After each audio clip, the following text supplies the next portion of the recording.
Okay, we'll go in the interior real quick.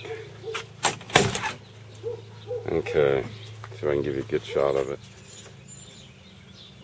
Sorry if I'm getting anybody dizzy, but you can see the shifter in there. It's a B&M shifter. We're going to start down here. This is a non-functioning button. It used to be the horn before the horn got actually connected up to the steering wheel. This is your light switch, billet aluminum, to turn the...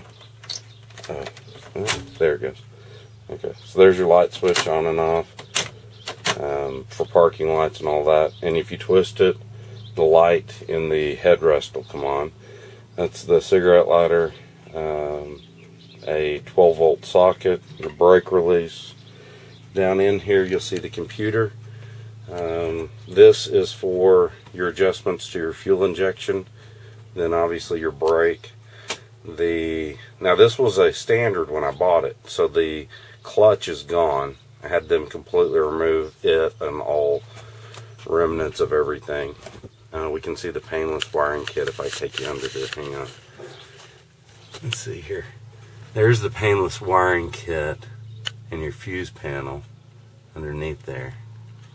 So you have to, I had to put the camera underneath the dash to show you that, but okay.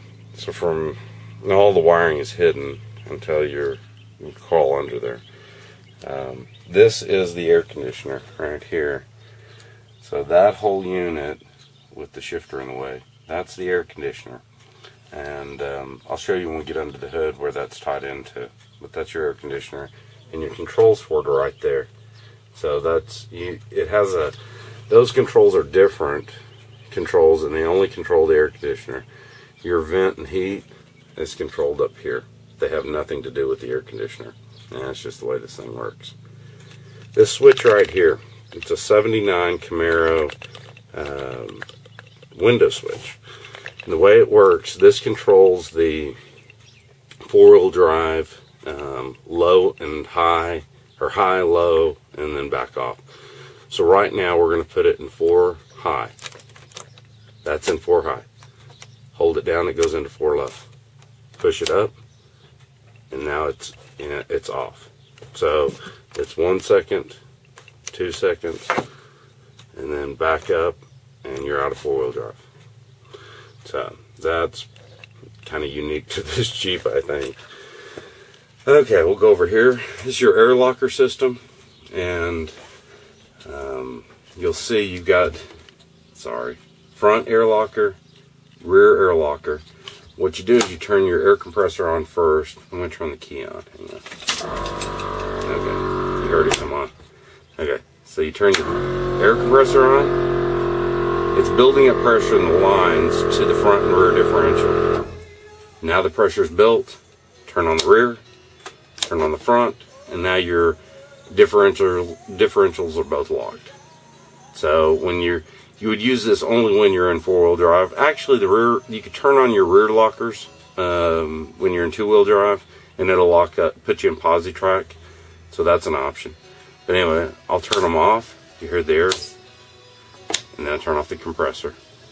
So these are your lights, these 2 red ones.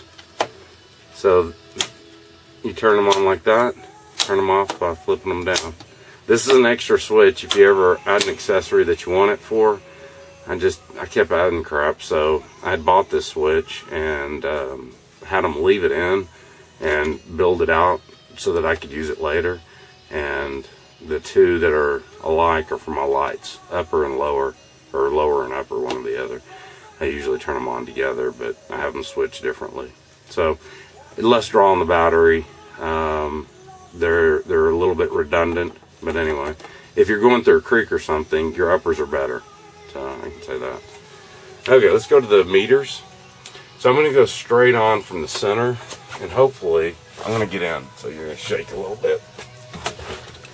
Okay, so hopefully you can see the angle is different on every gauge, and here they are from the driver's perspective.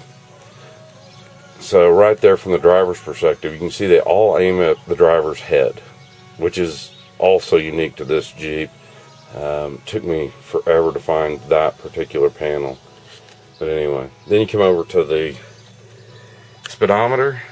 Had this put in when I put in the engine and rebuilt transmission, so I would know, how many miles do I have on my Jeep.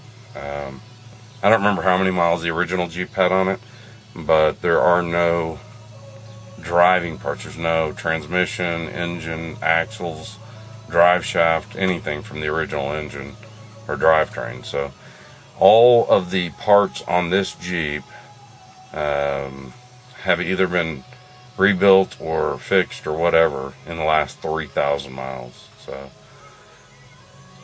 and then there's your tachometer. I'm going to back off so you can see the steering wheel and the air horn. And I can't get far enough back so you can see it good, but anyway, there you go. We're going to come down here to the shifter.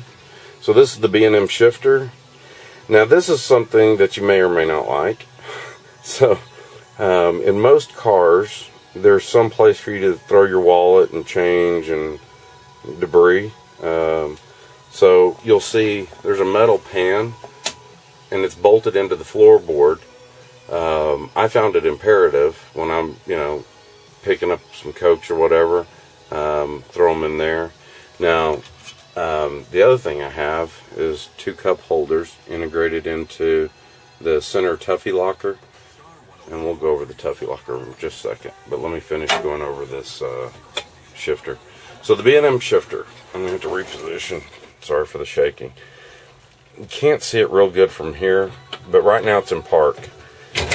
Pull it back, and we go to reverse, and then neutral, and then drive.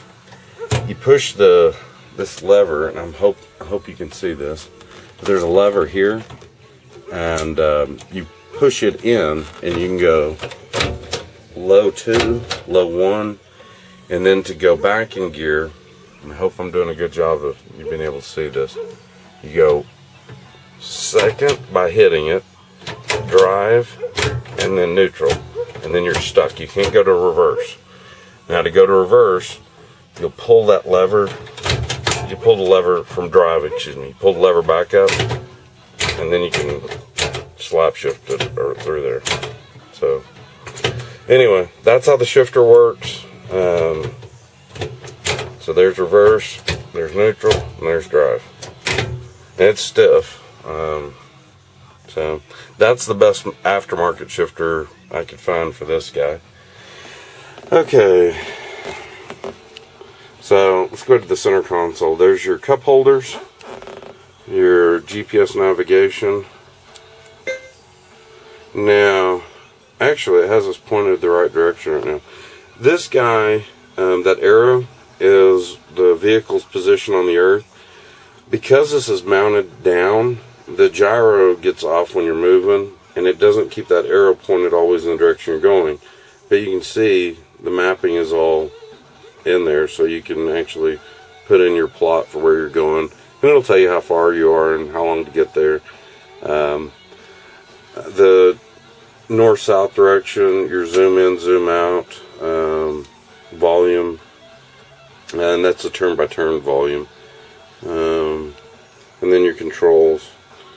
So now this locks. Let's see here. Okay, so there's it shut. Now to secure the radio, do that, and then that guy locks, and then this keeps it from getting into it.